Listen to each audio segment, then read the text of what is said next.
মুর্শিদাবাদ ভারতবর্ষ বা পশ্চিমবঙ্গের একটা ঐতিহাসিক জায়গা। এখানে পার ডে হাজার হাজার ট্যুরিস্ট বেড়াতে আসে। যখন মুর্শিদাবাদে আসে কোনো সাইনবোর্ডে লেখা থাকে না যেখানে হিন্দুরা ঢুকতে পারবে না, শুধু মুসলমানরা পারবে, কি মুসলমানরা ঢুকতে পারবে না, হিন্দুরা শুধু ঢুকতে পারবে, এমন কিছু নেই।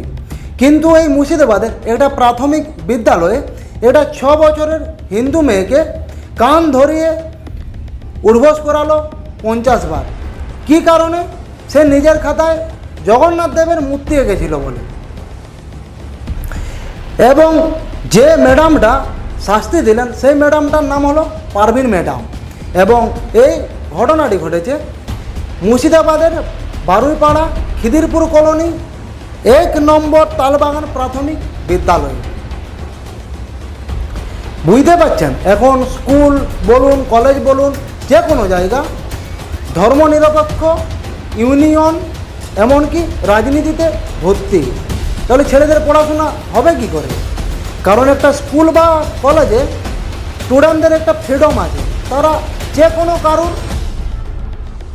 চিত্র আঁকতে পারে। সে কাজী নজরুল ইসলাম হোক, বা রবীন্দ্রনাথ ঠাকুর হোক, বা যিশু খ্রিস্টই হোক, বা কৃষ্ণ ভগবানই হোক, যে কোনো কারো। এটা আঁকার জন্য কোনো ম্যাডামের যে পারমিশন নিতে হবে, এই প্রথমবার দেখছি। বাট এটা পারমিশন নয়, তিনি সম্পূর্ণভাবে বলেছেন এই ছবি যেন না আঁকে খাতায়।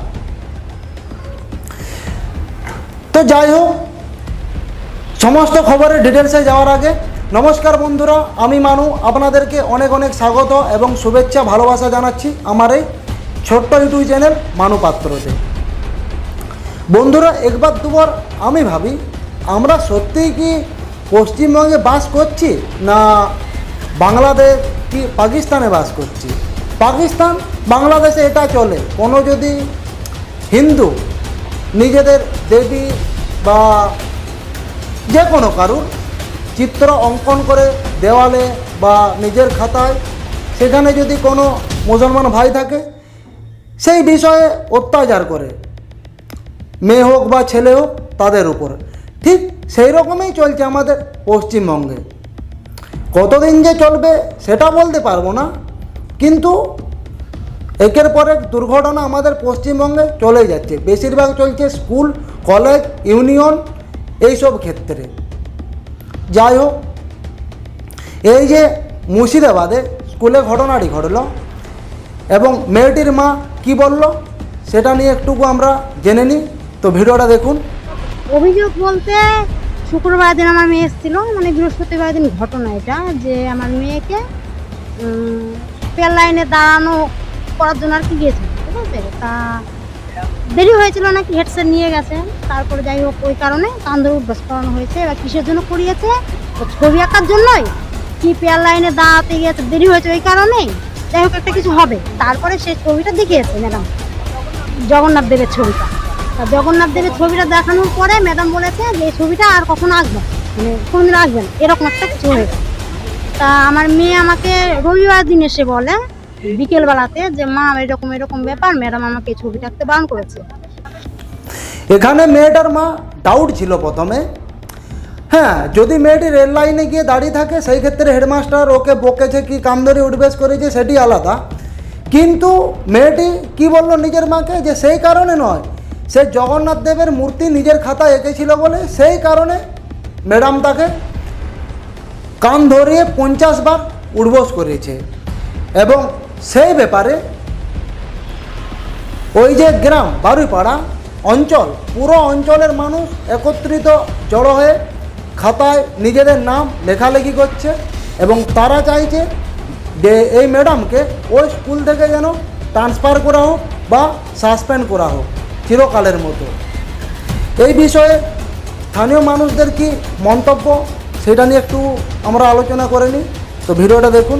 জগন্নাথ ঠাকুরের একটা মূর্তি আঁকা হয়, তাই নিয়ে নাকি এই স্কুলে কথা হচ্ছিল যে কেন মূর্তিটা আঁকা হলো আর এটা আঁকবে না। স্কুলে মেয়েটা লেট করে এসেছিল বলে ওকে কান ধরিয়েছিল। এবার আমাদের কাছে কান ধরাটা বড় বিষয় না, বড় বিষয়টা হচ্ছে জগন্নাথ দেবের মূর্তিটা কেন আঁকা হলো, তাকে কেন বারণ করা হলো, এইটাই আমাদের কাছে মূল উদ্দেশ্য। হ্যাঁ হ্যাঁ, বস 2-4 বার করেছে, তো 50 বার। যাই হোক, এই হচ্ছে বিষয়। তো যাই হোক, স্কুলের ইন্সপেক্টর এসেছিলেন, তিনি এসে আলোচনা করলেন। আমরা গ্রামবাসী সবাই মিলে আমাদের যে ম্যাডাম, ওনার নাম পারভিন বোধহয়, ওনার আমরা ট্রান্সফার এই আবেদনটা গ্রাম পক্ষ থেকে করেছি। গ্রামের লোকও চাইছে এই বিষয়ে যেন ম্যাডামকে ট্রান্সফার বা সাসপেন্ড করানো হয়, কারণ ম্যাডাম যে অপরাধটা করেছে সেটা ক্ষমাযোগ্য নয়। চিত্র অঙ্কন, একটা স্টুডেন্ট হোক বা মানুষ হোক, যে কোনো কারো চিত্র অঙ্কন করতে পারে, নিজের খাতা হোক বা বোর্ডে হোক, যেখানে খুশি। এখানে কোনো ম্যাডামের বা টিচারের মন্তব্য করার নেই। হ্যাঁ, টিচার ম্যাডামের মন্তব্য করার আছে অবশ্যই, কেন নেই? স্টুডেন্ট যদি পড়া না করে তখন আপনি স্টুডেন্টকে মারুন, যাই করুন, লিলাউন দেন, সেটা সম্পূর্ণ আলাদা ব্যাপার। কিন্তু ছবি অঙ্কনের জন্য 50 বার উঠবোস করানো, এটা আমাদের হিন্দু ধর্মের উপর অত্যাচার চালাচ্ছেন, আর কিছু না। এরপর এসআই ম্যাডাম এসেছিল, তিনি কি বলেছেন সেটা একটুকু শুনি। এসআই ম্যাডাম এসেছিলেন, ওনাকে আমরা সব কিছু ঘটনা খুলে বলি। বলার পরে যে ম্যাডাম এই ঘটনার জন্য দায়ী পারভিন, ওনাকে ডাকার পরে ওখানে আমাদের টেবিলে সমস্ত কিছু আলোচনা করা হয়।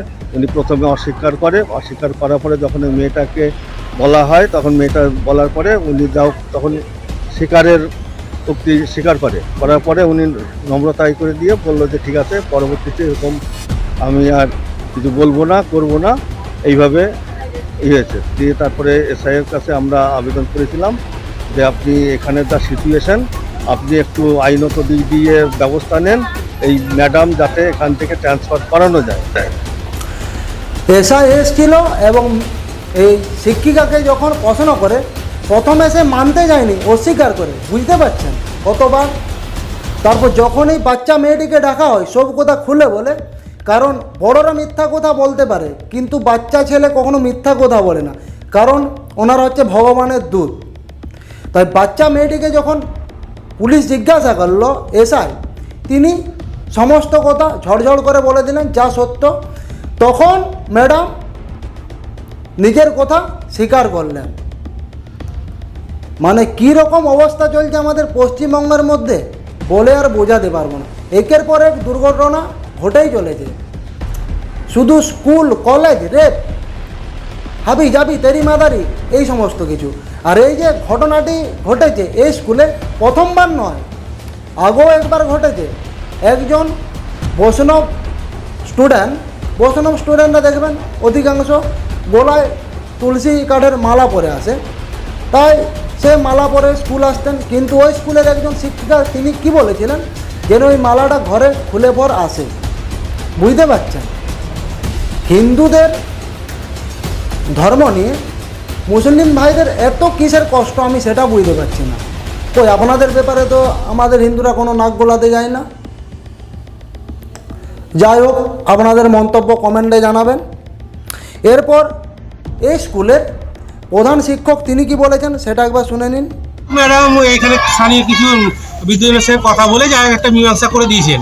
হ্যাঁ, তো আমি এই বিষয়ে আর বেশি ঊর্ধ্বতন কর্তৃপক্ষ ছাড়া কিছু বলতে পারবো না। তো ওনারা যা বলার, কি অভিযোগ ছিল ওনাদের? অভিযোগ আমি কিছু বলতে পারবো না এখন এই বিষয়ে, কারণ এক পক্ষ দুই পক্ষ দু রকম বলছিল, এক পক্ষ একরকম বলছে, এক পক্ষ একরকম। তো যাই হোক, ম্যাডাম সবাইকে জিজ্ঞাসা করে একটা সলিউশন করে দেওয়া হয়েছে, আলাপ আলোচনার মাধ্যমে সমস্যার সমাধানটা করে দেওয়া হয়েছে। হ্যাঁ, তারপরে তো আর কিছু নেই। ওই ম্যাডামকে কি কোনো রকম ব্যবস্থা নিচ্ছেন আপনারা? আমরা তো স্কুলের পক্ষ থেকে কিছু না, আমাদের ঊর্ধ্বতন কর্তৃপক্ষ আছে, তারা যা করবেন তা আমাদের পক্ষে তো কিছু বলা সম্ভব নয়। ইনি হচ্ছেন স্কুলের প্রধান শিক্ষক। প্রধান শিক্ষক চাইবে না তার স্কুলের নাম খারাপ হোক কি বদনাম হোক, যাই হোক, সে চাইবে সবসময় তার স্কুলের স্টুডেন্ট যেন ঠিক থাকে, টিচাররা যেন ঠিক থাকে, তার স্কুল যেন ঠিক থাকে, সবসময় এই চিন্তা ভাবনায় সে মগ্ন থাকবে। তাই টিচারের ব্যাপারে আমি কিছু মন্তব্য করব না, মানে এই যে প্রধান শিক্ষক এনার ব্যাপারে। এরপর আসি দিদির ব্যাপার। এই যে এত বড় ঘটনাটি ঘটল ছবি অঙ্কন নিয়ে জগন্নাথ দেবের, দিদি কি এই বিষয়ে কোনো মন্তব্য করবেন? দিদির নাম হচ্ছেন মমতা বন্দ্যোপাধ্যায়। এনার যা নাম, আমার তো মনে হয় না তিনি একজন ব্রাহ্মণ পরিবারের মেয়ে। কারণ কেউ যদি ব্রাহ্মণ পরিবারের মেয়ে হয় তার তো বেশি জানা দরকার এইসব ঠাকুর সংস্কার হাবিজাবি এইসব নিয়ে। আমার তো মনে হচ্ছে এই বিষয়ে তার কোনো নলেজই নেই। কারণ হিন্দু ধর্মকে তিনি বলেছেন গন্ধা ধর্ম। এমনকি সোজার হতে তিনি গিয়েছিলেন দীঘার জগন্নাথ ধামে। সেখানে কি করলেন, জগন্নাথ দেবের যে দড়িটা, এমনকি যে নারকেলটা ভাঙছিলেন লাফিয়ে লাফিয়ে, পায়ে জুতো পরে। একটা 6 বছরের শিশুকে যদি বলেন যে মন্দিরেও সেই জুতাটা খুলে মন্দিরে গিয়ে ঠাকুরকে প্রণাম করে আসবে, কিন্তু এই যে দিদি, তার কি একটু কোনো নলেজ নেই যে জগন্নাথ দেবের যে দড়িটা আছে কি নারকেলটা ভাঙতে হয় সেটা জুতা খুলে ভরে করতে হয়? তাহলে বুঝতেই পাচ্ছেন আমাদের দেশের যিনি মুখ্যমন্ত্রী তিনি কেমন, তাহলে আমাদের দেশ তো এই রকম হবে কি, ভালো কি করে হবে? এমনকি ভিডিওর ক্লিপটাও আপনারা একটু দেখুন, যাচাই করুন কেমন। মুখ্যমন্ত্রী নিজেই হিন্দু ধর্মকে গান্দা ধর্ম বলেছেন। দীঘায় জগন্নাথের রথ টানার সময় পায়ে জুতো আর নারকেল ফাটানোর ঘটনায় ব্যাপক বিতর্কের সৃষ্টি হয়েছে। বিজেপির দাবি, মমতাকে না সরালে বঙ্গবাসীর মুক্তি নেই। আর এই মুর্শিদাবাদে হিন্দুদের উপর অত্যাচার ক্রমশ বেড়েই চলেছে। আপনারা তো বুঝতেই পারছেন, যেখানে 30% হিন্দু 70% মুসলিম হবে, সেখানে হিন্দুদের অবস্থা কেমন হবে? যেমন বাংলাদেশ পাকিস্তানে, রিসেন্ট বাংলাদেশে দেখলেন তো হিন্দুদেরকে ঘরছাড়া করলো। ওয়াকুফের সময় ঠিক সেই রকমই মুর্শিদাবাদে হিন্দুদেরকে ঘরছাড়া পর্যন্ত করেছিল। সেই সময় সোশ্যাল মিডিয়াতে পুরো ছেড়ে গিয়েছিল। এমনকি ভাগেশ্বর ধাম, যোগী আদিত্যনাথ পর্যন্ত টুইট করেছিলেন এই ব্যাপারে যে পশ্চিমবঙ্গে হিন্দুদের উপর এত নির্যাতন কেন করা হচ্ছে। এই বিষয়ে মুখ্যমন্ত্রী মমতা একটা টু শব্দ পর্যন্ত করেনি।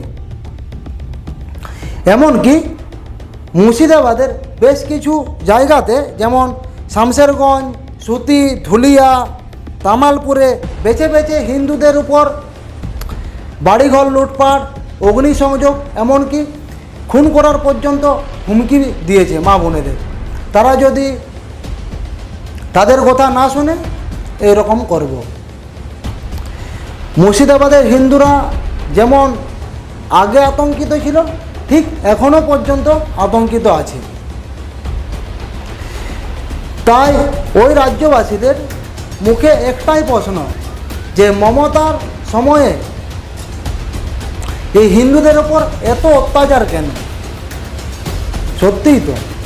তাই এই প্রশ্নের উত্তর আপনারা কমেন্টে জানাবেন এবং এই চ্যানেলে যদি আপনারা নতুন ভিজিট করে থাকেন চ্যানেলটিকে সাবস্ক্রাইব করে দেবেন। কারণ যা বলবো স্পষ্ট বলবো এবং প্রুফের সাথে বলবো। তো বন্ধুরা, ভিডিওটা স্টপ করছি এখানে। আবার দেখা হবে নতুন কোনো ভিডিওতে, নতুন কোনো টপিক নিয়ে। ততক্ষণে আপনারা সবাই ভালো থাকুন, সুস্থ থাকুন, নিজের পরিবারের প্রতি খেয়াল রাখুন।